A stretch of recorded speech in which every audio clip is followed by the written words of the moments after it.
Not long ago, I saw this post on the Minecraft subreddit by user This is the J17 was taken, in which he uses a waterlogged slab as a secret input method. So I was inspired and got some ideas on how to improve upon this concept, and this is what I came up with. And this is what the system looks like when it's running. So as you can see, we get our water bucket back and we can throw the empty bucket back into the circuit so that it can be completely reset. So this activation method relies on the same principles as a torch key. You have to have the right item with you and know where to put it down. But I think it's much better than a torch key in the sense that any survival player is nearly always going to have a water bucket on them. So it's not an item that you have to have that's like oddly specific like a redstone torch. Not everyone has a redstone torch on them at all times. For that reason, I would argue that this secret input method is much more practical than using a torch key or something similar. So the system works in two main halves, one half on the right mostly, which takes care of opening the door, and the other half which takes care of resetting the system and giving the water back to the player. I'll start by explaining the part that takes care of giving the bucket back to the player and resetting the system. So the way this part works is we have a dispenser here with an empty bucket in it. When the slab is filled, the observer is triggered, and this triggers the dispenser to remove the water. And then slightly later, this hopper is unlocked to remove the now full of water bucket from this dispenser and send it off back to the player over there. So the way this works is just slightly more delay on the torch, which is locking the hopper, than on the dispenser. So there's just one tick delay here, whereas there's 2 ticks delay here. And it doesn't matter that once the water is removed, the whole system fires again, because by that point the dispenser is empty, and so nothing really happens, and the hopper is also empty, or rather the dispenser is empty, so unlocking it won't yield any items. This is a simple like automatic droppervator, so nothing really to say here. When an item gets in the bottom dropper, it gets pushed up to the top. It's important though that there's already a bucket in the top dropper, and this is because the system fires once every time there's an item in the bottom dropper, activating both simultaneously. So if there were to be only an item in the bottom dropper, then it would be pushed into the top dropper but not be ejected out. So what this happens is basically there's an item in both of them and they both slide along by one spot, so that one of them is ejected and given back to the player.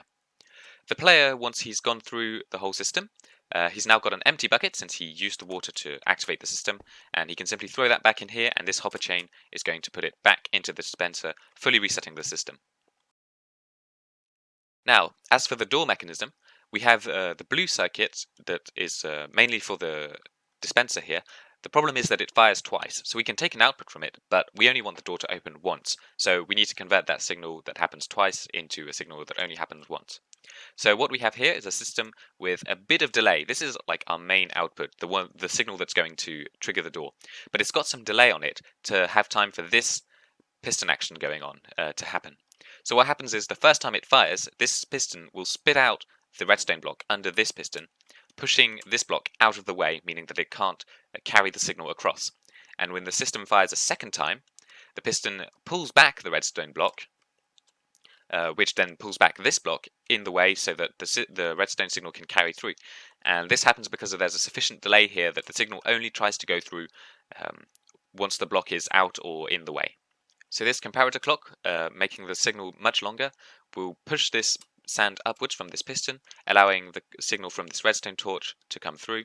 It's inverted here so that by default the door is closed, but while the sand is pushed up and this comparator clock is running, it's going to invert here and be turned off, so the door will open for a certain amount of time and then close again. One thing I would add though is that at the moment there's only a way into the system, there is no way out. But assuming you don't need secrecy to get out, because obviously your secret base or whatever you're hiding is on this side, you don't really need secrecy to get out of it, since presumably you're getting out from inside of it and you already know where it's hidden.